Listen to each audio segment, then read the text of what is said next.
Hello everyone, and welcome back to the Curse of Monkey Island. Now, this current video right now is basically just a whole lot of talking, a whole lot of backstory, all the other stuff, and if you don't really care for that, you can just skip to the next video. This is just a yeah, a lot of backstory type sort of thing. So if you don't want to hear, blah blah blah this and blah blah blah that, you can just, like I said, skip to the next video. But anyway, here we go. What's so special about the treasure of Big Whoop? Isn't it just like any other pirate treasure? I see. Ye do not yet know the dreadful power that be Big Whoop. I guess not.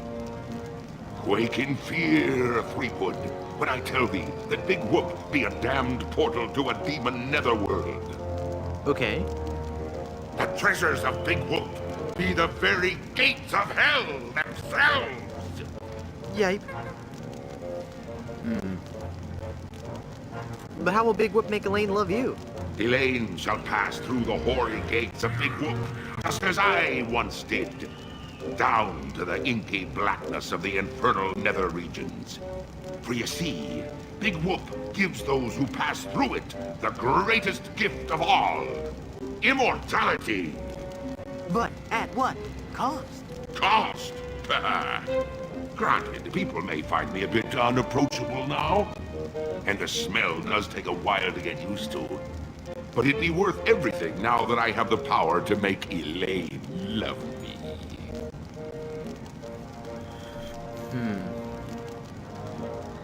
But if you kill Elaine, won't she hate you even more? Aye, at first. But soon she'll be understanding what a grand gift eternal life be. And besides, the dating pool be surprisingly small when you're the living dead. She'll just have to give me another chance. This whole amusement park, why? The Big Whoop Carnival was my most brilliant idea. Once I had the power of Big Whoop at my command, I could make Elaine mine at last. I see. But again, why an amusement park? I'll be getting to that. I knew Elaine would need a little coaxing, and that I'd be needing an army. A horrible army of the undead. Okay, but why an amusement park? Are you going to let me finish? I'm not talking just to hear myself talk, you know. You're right. I've been rude. Please, go on. Everyone knows that the life of a seaman is a long, hard, lonely one. Sailors spend months longing for just a few days' leave. And you know what they're looking for as soon as they get into port.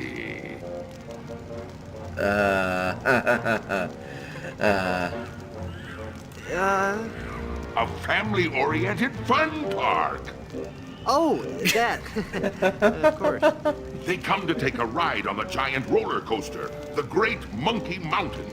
They reach the top of the highest peak, and then hands in the air, screaming like monkeys. They plunge down the slope into a great stream of lava. That doesn't sound the least bit fun. Aye, it's not. In fact, it's downright unpleasant. But when they reach the other side, they're fitting warriors for my skeletal army of the damned.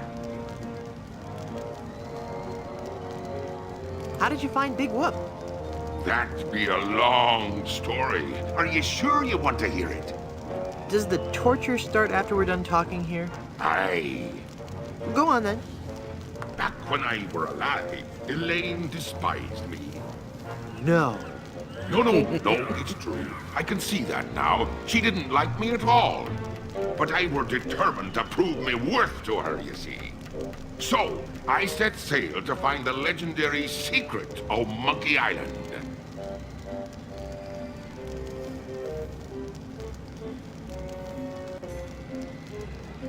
What is the secret of Monkey Island? The secret of Monkey Island. I could tell you, but I'd rather make you guess. Rosebud is a sled. That the guy's girlfriend is really a man. That they have to shoot the dog at the end. That's made from people. That the girl is her daughter and her sister. Wow, a lot of movie references here. That a sequel can never be as good as the original? Lies! Filthy, dirty lies! No, it goes much deeper than that. It's an ancient secret, closely guarded by the natives and pirates who happen to... You don't even know the secret of Monkey Island, do you? No, not really. All right then. Let's get on with your story. A few days after setting sail, my ship was caught in a terrible typhoon and was torn apart. I would have drowned, but some friendly sharks found me and set me ashore on Blood Island. There I was, marooned, with no hope of winning Elaine's heart. I thought my luck had run out, but one day a ship made port at Blood Island. 'Twas the ship of one Captain Marley, Elaine's own grandfather. I struck up a conversation with Rum Rogers Sr., first mate on the ship. And for the price of a few drinks, I learned that they had the map to the legendary treasure of Big Whoop. Although I had no ship and no money. Hold on.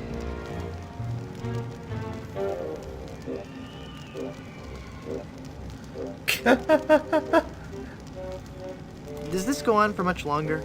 Although I had no ship and no money, I planned to beat Marley's crew to the treasure and take it for myself. I didn't have the money to buy a new ship, but I still had my greatest asset.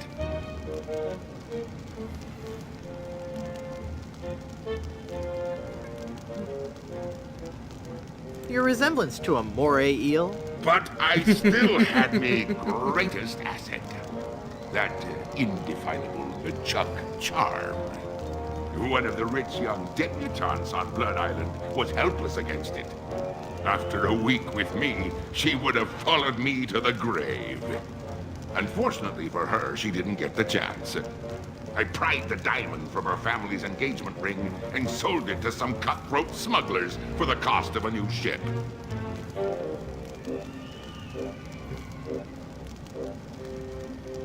All right, LeChuck! Was she hot? Did you kiss her? Well, Oh, come on. You can tell me. I don't want to be talking about that. It'd be personal. And besides, dead men tell no tales. Oh, I was waiting for that one. With me new ship, I easily overtook Marley's crew and beat them to Big Whoop, which just so happened to be here on Monkey Island.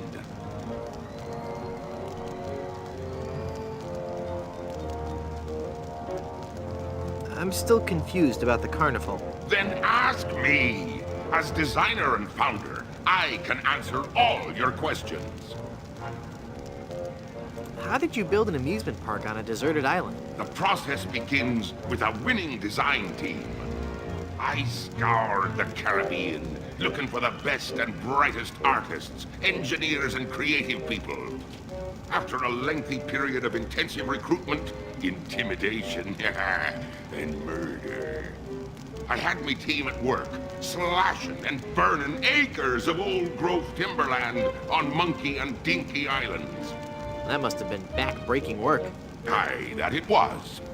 Fortunately, hundreds of men were lost to malaria, wild animals, or construction accidents.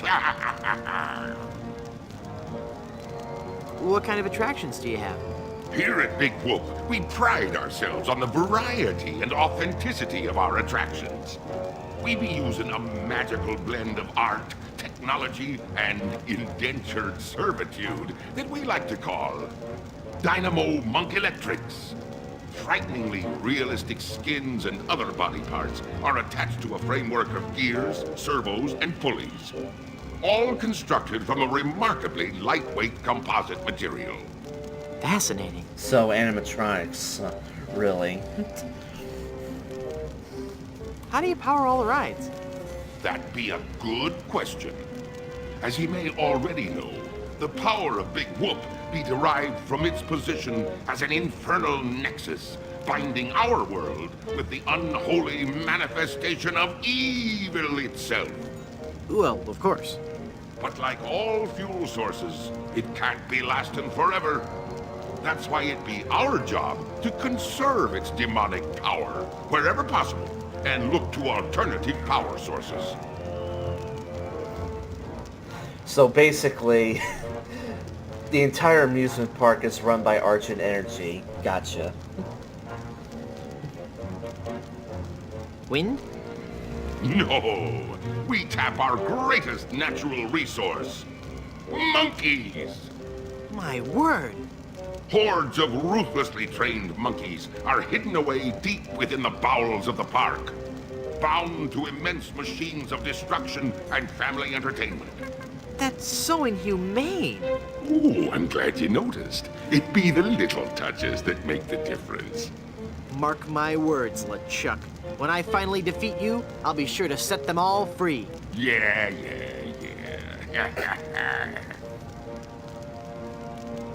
What's in the future for Big Whoop theme parks? The future is ripe with a world of possibilities.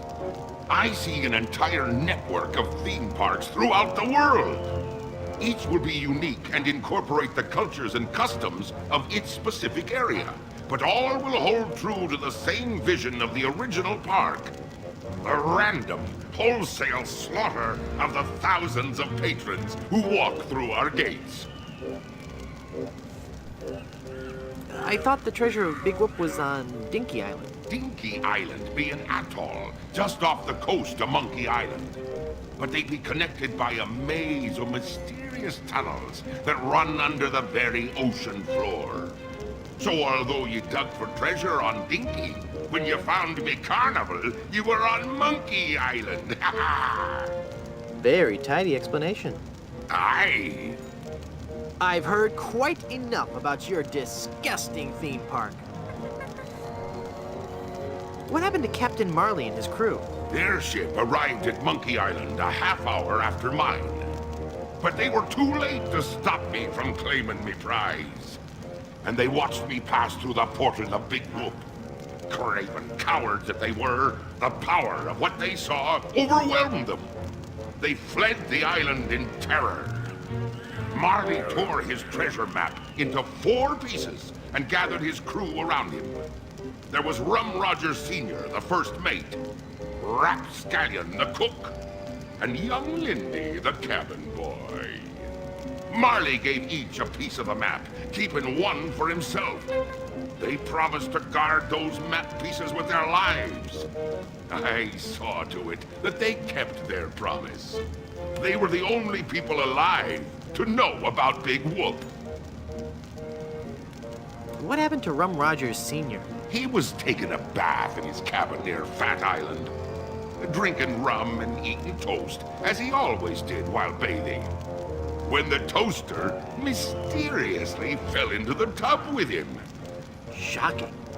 His son inherited the map piece, but was too much of a drunkard to understand its importance. So yeah, that skeleton that we found in the second game under the house was the real Rum Rogers. What happened to Rapscallion, the cook? Rapscallion died in a flash fire in his weenie hut on Scab Island. That's right! I brought him back to life with a voodoo spell. I remember it so vividly. And here we go again. Guybrush? Guybrush? Oh, I'm sorry, I was miles away. What were you saying? I knew about Rap's absent-minded tendency to leave his gas burners on. So I arranged for a fully lit cake to be delivered to him on his 35th birthday. You can hear the explosion as far as Booty Island. That's horrible. Steamin' weenie indeed. What became of young Lindy, the cabin boy? Fearing for his life, he came to me and begged for mercy. In return for not revealing the location of Big Whoop, I let him live. As a sign of me gratitude, I gave him a fortune, which he used to build a successful advertising firm. Once he had grown accustomed to his wealthy lifestyle, I returned to collect me debt. I delivered to him an account so demonically ill-conceived that it was doomed to fail. Gangrene and honey. Within a month, he was penniless and insane, a broken man.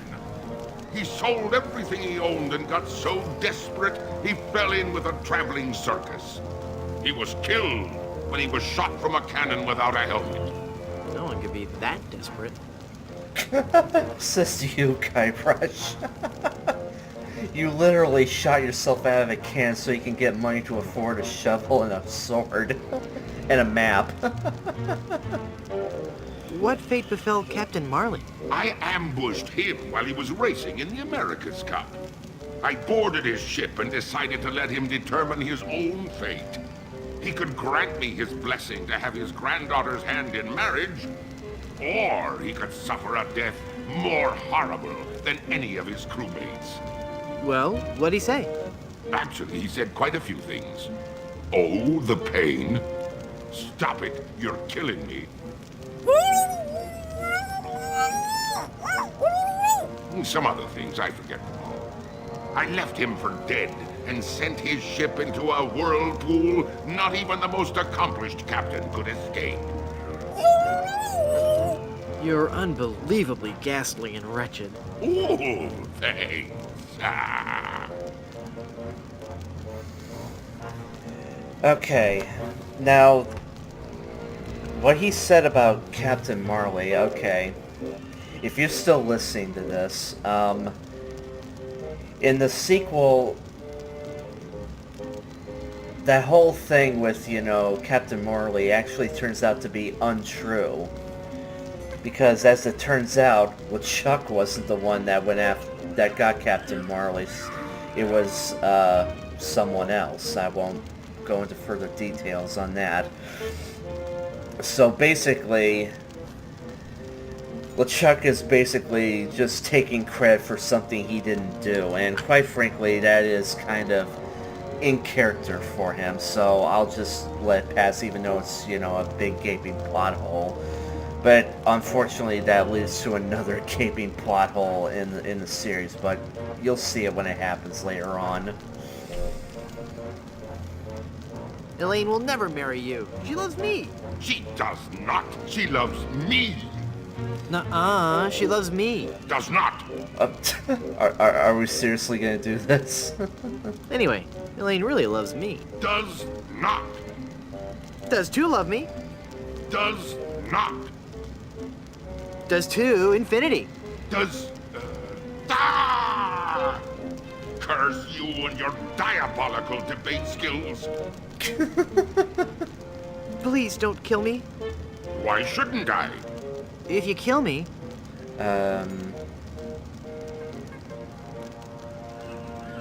there'll be no more Monkey Island sequels. No sequels means no work for you. You'll become just another has-been that nobody's heard of. Oh, that could never happen to me. I'm LeChuck. Do you know the name Bobbin Threadbare? No. Exactly. Yeah. Pretty please don't kill me. Why shouldn't I? If you kill me, you'll crush the hopes of children all over the world. I'm a hero to millions. It doesn't matter. All that matters is that Elaine and I are together. And you are out of the picture for good. Nah, Guybrush still has a couple of sequels left in him. Pretty please don't kill me. Why shouldn't I? If you kill me, you'll be in really big trouble. I'm one of the walking dead. Formed not of flesh and blood, but of fire and brimstone. How could I be in any more trouble? Yeah, well... Pretty please don't kill me. Why shouldn't I? If you kill me, you'll ruin our reputation for making family-oriented games. We'll be scorned by parent watchdog groups everywhere. What'll you threaten me with next? Some ludicrous Senate subcommittee investigating violence in the media. Well, I'm shaking in me boots now.